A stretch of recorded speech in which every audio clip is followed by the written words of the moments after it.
It was a quiet night in Vatican City. The stars above the ancient buildings shone softly, and most of the city was asleep. Inside the apostolic palace, all was still. A few lights glowed in the long halls, but no voices could be heard. Then, just after midnight, something changed. A gentle knock echoed down the hallway. It was followed by hurried footsteps and low whispers. People began to move with quiet urgency. The Pope's longtime aide, Monsignor Carlo, was one of the first to be called. Someone had come to his room and spoken only a few words. His Holiness is not well. Carlo didn't ask questions. He dressed quickly and rushed through the silent corridors. His black shoes tapped softly on the stone floor as he passed paintings of saints and golden doors. When he entered the Pope's private quarters, the air felt heavy. The lights were dim, and a nurse stood near the door, her hands folded tightly. She nodded at Carlo and stepped aside. Pope Francis lay in his bed, his eyes open but tired. His breathing was slow. Though weak, he still had a gentle smile on his face. Carlo moved closer and leaned in, expecting the Pope to ask for a priest or perhaps his family. Instead, the Pope whispered something surprising. "Bring me the captain of the Swiss Guard." Carlo blinked in confusion. "Now?" he asked. The Pope nodded slowly and Carlo left without another word. Not many people knew about the quiet friendship between Pope Francis and Captain Samuel Meyer of the Swiss Guard. Samuel was younger, strong, and loyal. He had always shown respect, but over the years, the Pope had come to trust him. They sometimes shared tea in the gardens or played a quiet game of chess when the day was done. It was unusual, but it brought peace to the aging Pope. When Carlo found Samuel at the guard station, the captain stood tall and ready. He had heard the whispers and felt that something serious was happening. When Carlo delivered the message, Samuel's expression changed. He said nothing, only nodded. Within minutes, he was walking through the quiet halls toward the Pope's room. The night felt colder now. Even the marble floors seemed to carry a strange stillness. As Samuel approached the room, he passed a few cardinals, all with serious faces. None of them spoke. They simply stepped aside. Samuel entered the Pope's room slowly. Inside, everything was calm. The Pope turned his head and gave a faint smile. His hand moved slightly, asking Samuel to come closer. Carlo looked unsure, but the Pope spoke again, more firmly this time, just him. Carlo left the room, closing the door gently behind him. The sounds outside faded, and the room grew even quieter. Only the Pope and the guard remained. Whatever was about to happen, it would be remembered by one man alone. Captain Samuel Meyer stood quietly near the Pope's bed. The room was still, almost like time had stopped. The soft sound of the Pope's breathing was the only thing breaking the silence. Samuel had been trained for many things: discipline, security, leadership, but not for moments like this. This was something different, something personal. He looked at the man lying before him. Pope Francis had always been kind, always calm. Even when people around him were nervous or busy, he stayed gentle and patient. Samuel had guarded many leaders before, but this one was special. There was something about him that made people feel safe, even without words. Years ago, Samuel had been posted at the main gate of the Vatican. He was new then, full of energy and focus. One afternoon, the Pope had walked by alone.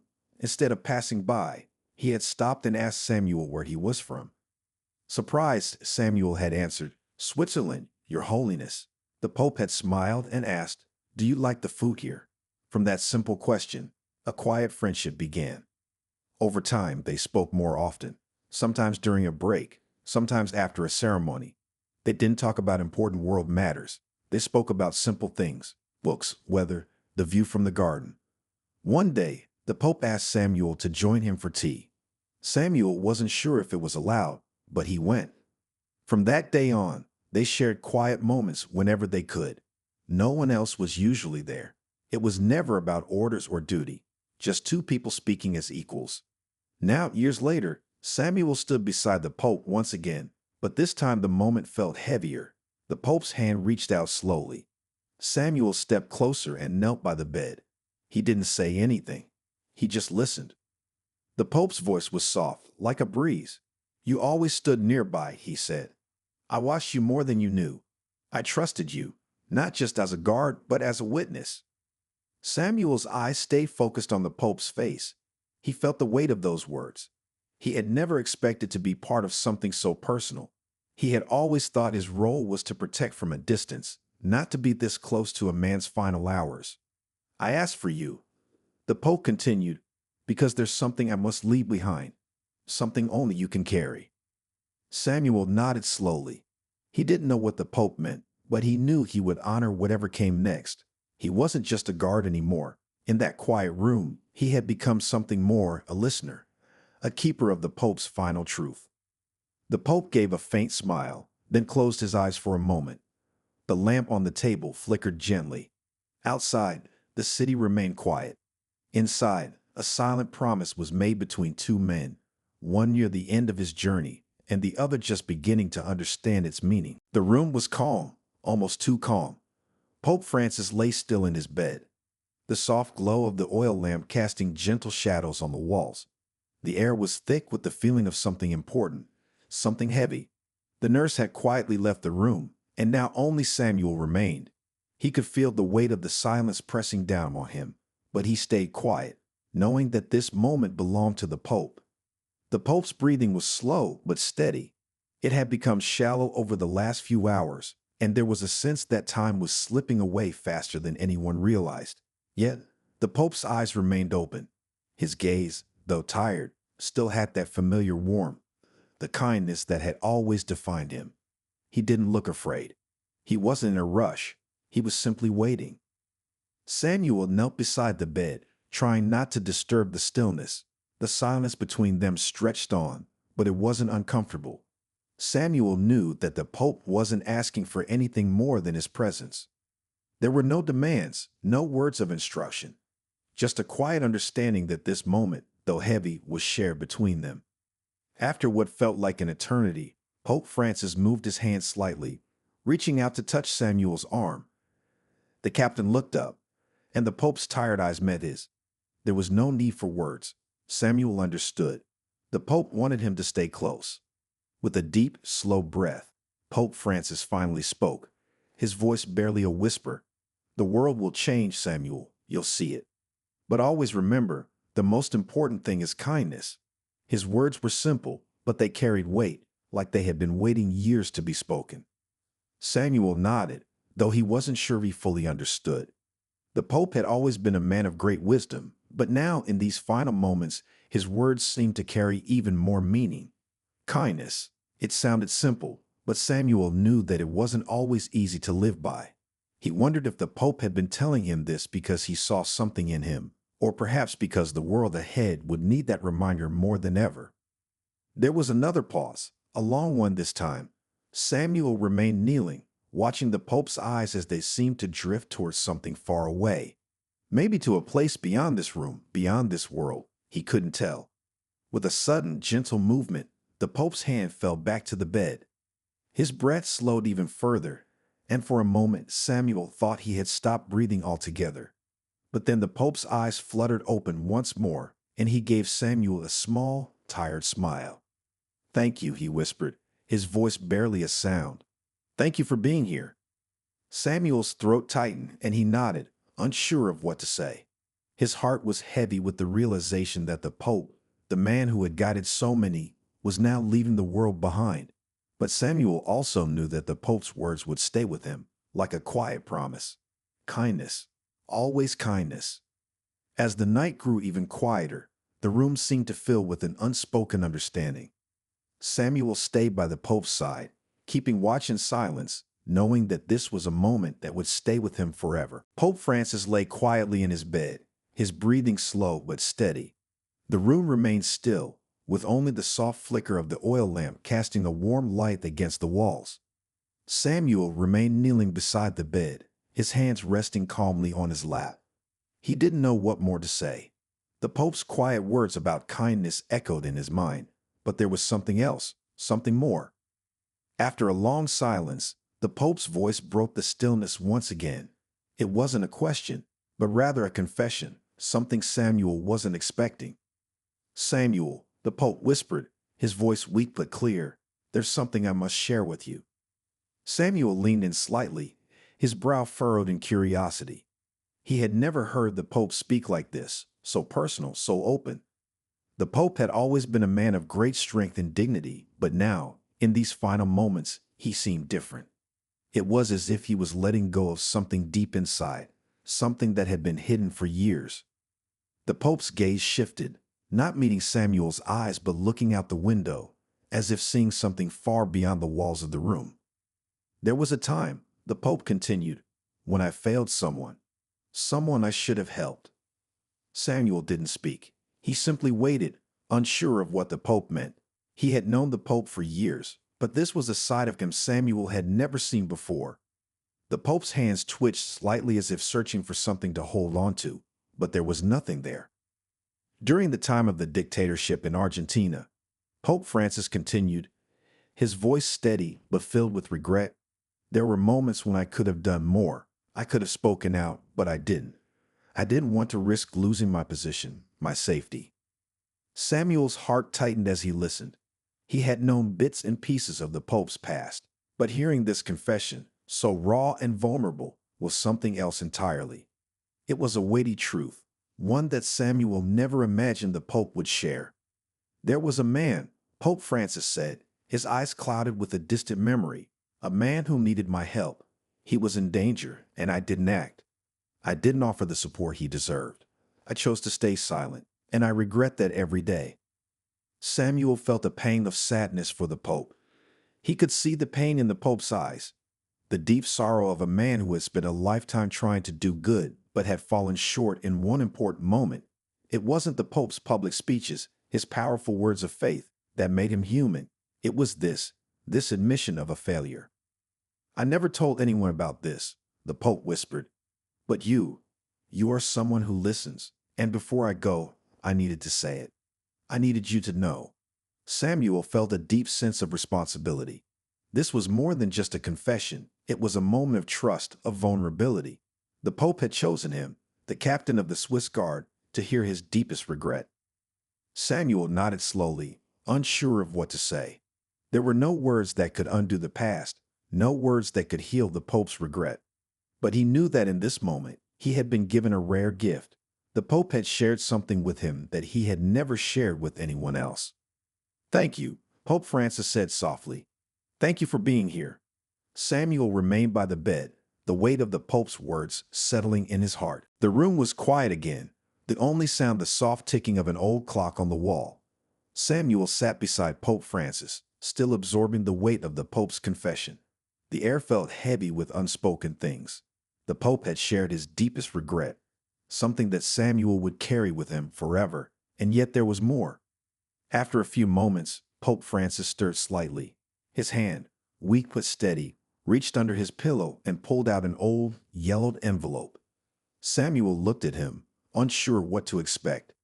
The Pope's fingers trembled as he held the envelope, as though it had been in his possession for a long time. This letter, Pope Francis whispered, is for someone who needs to hear the truth. Someone I failed, but someone who should know the truth before I go. Samuel's heart skipped a beat. He had no idea what the Pope meant. Who was the letter for? What truth was inside it? The Pope continued to speak, his voice growing even quieter. I kept it with me for years, but I never found the courage to send it. I couldn't risk causing harm. I couldn't risk the consequences. But now, his voice trailed off, and he paused for a moment, as if gathering his thoughts. Now it's too late for me to make up for what I didn't do. But you, Samuel, you can do it. Samuel was still kneeling, his hands resting in his lap. The moment felt sacred, and he didn't know what to say. He looked at the letter, still held gently in the Pope's hands. Deliver it, Pope Francis said softly. Only if your conscience tells you to. If it's right. Samuel hesitated. The responsibility of delivering this letter felt heavy, like a weight he hadn't expected. But he also understood the Pope's trust. The letter wasn't just a piece of paper. It was a message, something deeply personal. It was the Pope's final act of trying to set things right, even if he knew he wouldn't be around to see the consequences. Without saying a word, Samuel nodded. He took the envelope carefully from the Pope's hands. The paper was old and worn, its edges slightly curled. There was no return address, no name on the front. Just a plain, simple envelope that seemed to carry more meaning than any of its contents. Pope Francis gave him one last tired smile, his eyes closing briefly. "Thank you, Samuel. You will understand when the time comes." Samuel stood up slowly, his hands still holding the letter tightly. He didn't know what was inside, but he knew one thing.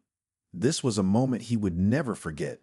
The Pope had trusted him with something important, something that carried the weight of years of regret and silence. As Samuel turned to leave the room, the Pope's voice called out softly, "Take your time, Samuel. Only deliver it when you're sure." The door clicked shut behind Samuel, and for a long moment he stood in the hallway, staring down at the envelope in his hands. The weight of it was more than just paper. It was a piece of history, a final act of redemption, and a trust placed in him that could never be broken. He didn't know when or if he would deliver the letter, but for now, he would carry it with him, silently honoring the Pope's wish. Samuel stepped out of the Pope's room, the weight of the moment still heavy on his shoulders. The quiet hallway stretched out before him, silent and still. The only sound was the faint rustling of his boots on the stone floor. His mind was filled with the Pope's words, the confession, the letter. Everything felt different now. The Pope was no longer just the leader of the Catholic Church, the man who stood at the front of thousands of people.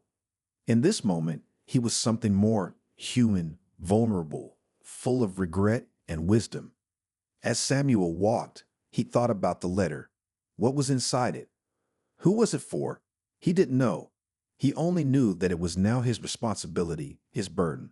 But even with that weight, he couldn't shake the feeling that something was missing, something that could only be understood by staying close to the Pope. There was something more the Pope had to say, something important. He walked back toward the room, taking a deep breath before pushing open the door. The Pope was still there, lying on the bed. The soft glow from the oil lamp flickered, casting long shadows across the room. The Pope's eyes were closed now, his breathing even slower. Samuel stepped quietly to his side, unsure whether he should speak. The Pope's eyes opened slowly, just enough to see Samuel standing there. A weak smile crossed his face, but there was something peaceful in it, like a man who had finally come to terms with something he had carried for too long. "Samuel," the Pope whispered, his voice barely audible. "Don't trust the Vatican espresso. It's too bitter." Samuel blinked in surprise, not sure if he had heard correctly. The Pope chuckled softly, just a brief, quiet sound that seemed to fill the room with warmth. For a moment, the weight of the situation lifted, and Samuel felt the smallest flicker of laughter in his chest. But seriously, the Pope continued, his voice still weak but steady. "Thank you for everything." There was no need for more words, Samuel understood. In those few words, the Pope had said what he needed to say, what no one else could understand. It wasn't just about the letter, the confession, or the things he had failed to do. It was about the simple, honest moments in life, the ones that were sometimes easy to forget in the midst of everything else. The Pope closed his eyes again, and for a long moment, there was nothing but the sound of his breathing. Samuel remained by his side, quietly watching. He didn't know how much time was left. Maybe it was hours, maybe it was minutes, but it didn't matter. In this moment, he knew that the Pope had left him with something far more valuable than any word or instruction. He had left him with a sense of peace, a reminder that even in the most difficult times, there was still room for kindness, for laughter, for understanding. Samuel stood in silence, knowing that the Pope's final moments were filled not just with regret or sadness, but with quiet acceptance. And with that, the room seemed to grow even quieter, as if the world was holding its breath, waiting for the final moment to come. The morning light began to filter through the high windows of the Vatican. The soft glow spread slowly across the stone floors, illuminating the quiet room where Pope Francis lay. His breathing had grown even slower throughout the night. Samuel had remained by his side, standing silently as the hours passed. Now the first rays of sunlight seemed to fill the room with a soft warmth, as if the world was gently waking up around them. Samuel had not left. He knew that this was a moment he could not walk away from, no matter how difficult it was. The weight of the Pope's final wishes, the words he had shared, the letter he had entrusted to him, all of it weighed heavily in his heart, but he couldn't shake the feeling that there was still something more. The Pope had never seemed ready to let go, even in the last moments. The silence in the room deepened, and Samuel stood beside the bed, his hand resting on the edge of the mattress. Pope Francis' face was peaceful now, his features softened in a way that made him appear both tired and content. The soft glow of the morning light made his face seem almost otherworldly, as though he was already beginning to slip away into a new place. Samuel watched quietly, his heart full of respect, but also sorrow for the man who had given so much. Then the Pope stirred just slightly, his eyes fluttering open once more. Samuel leaned forward, his gaze meeting the Pope's. Though the Pope's eyes were still tired, they held a quiet strength in them. For a brief moment, the room seemed to hold its breath. This was the moment they had both known would come. "Samuel," the Pope whispered, his voice weak but clear, "thank you for everything." Those words, though simple, held more meaning than anything Samuel had ever heard. They weren't just words of gratitude. They were words of release, of finality. It was as if the Pope had accepted everything, the good and the bad, and now he was ready for whatever came next.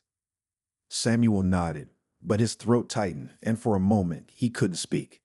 How could he say goodbye to someone who had meant so much, not only to the church, but to him personally? How could he find words for this moment? The Pope's hand twitched gently, reaching out just a little toward Samuel. The captain's heart ached as he took the Pope's hand in his. The gesture was so small, but it spoke volumes. This was it. This was the moment they had both known was coming, and yet it was still so hard to accept. Pope Francis gave a small, tired smile. "Remembered," he said, his voice barely a whisper, "the kindness. Always."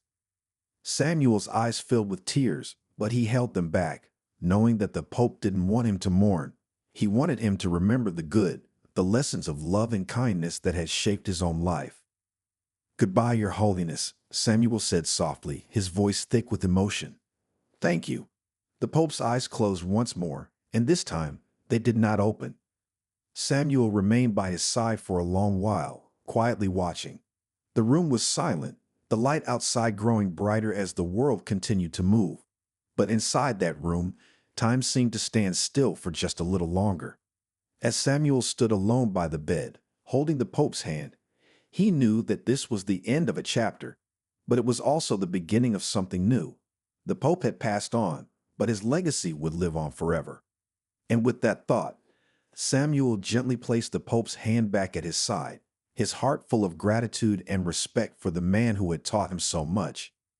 And as he turned to leave the room, he knew that he had been part of something sacred, something that would never be forgotten. The sun was high in the sky, casting long shadows over the Vatican. The city outside hummed with life, unaware of the quiet loss that had just taken place within the walls of the papal residence. Samuel stood alone in the hallway, his thoughts heavy, the weight of the Pope's passing still fresh. He had stayed by the Pope's side until the very end, and now, as he prepared to leave the room, it felt as though time had shifted. Something deep had changed inside him. The letter was still in his pocket, the one the Pope had asked him to deliver. Samuel had not yet decided when he would give it, but the Pope's last words about kindness echoed in his mind, louder than ever. Samuel could not forget the deep sincerity in the Pope's voice, the way his face had softened as he spoke of it. It wasn't just a lesson, it was a call to action. The world was full of pain, confusion, and hatred, but the Pope had chosen to believe in kindness above all else. It was a simple idea, but one that was powerful enough to change everything. As Samuel walked down the hall, he passed other members of the Swiss Guard who greeted him with quiet nods, their faces reflecting the same sorrow he felt. They all knew what had happened, but no one spoke of it aloud.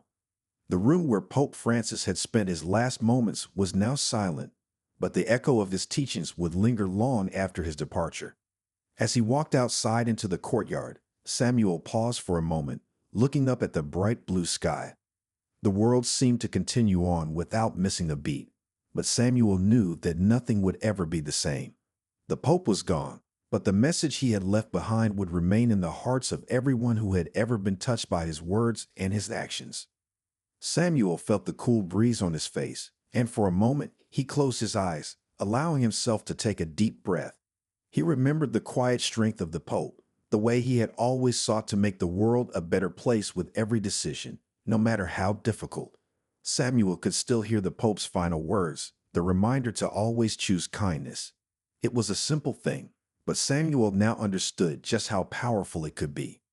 He pulled the letter from his pocket and looked at it for a long time. He didn't know exactly who it was for or what it contained, but he knew that he had been chosen to carry it.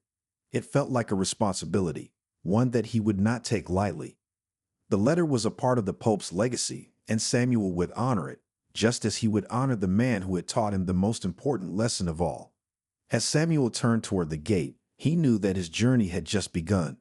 The Pope's influence would live on through him and countless others, spreading kindness in every corner of the world. With a final glance at the Vatican, Samuel stepped forward, the letter in his hand, ready to fulfill the last request of a man who had changed the world with nothing but a smile and the strength of his heart.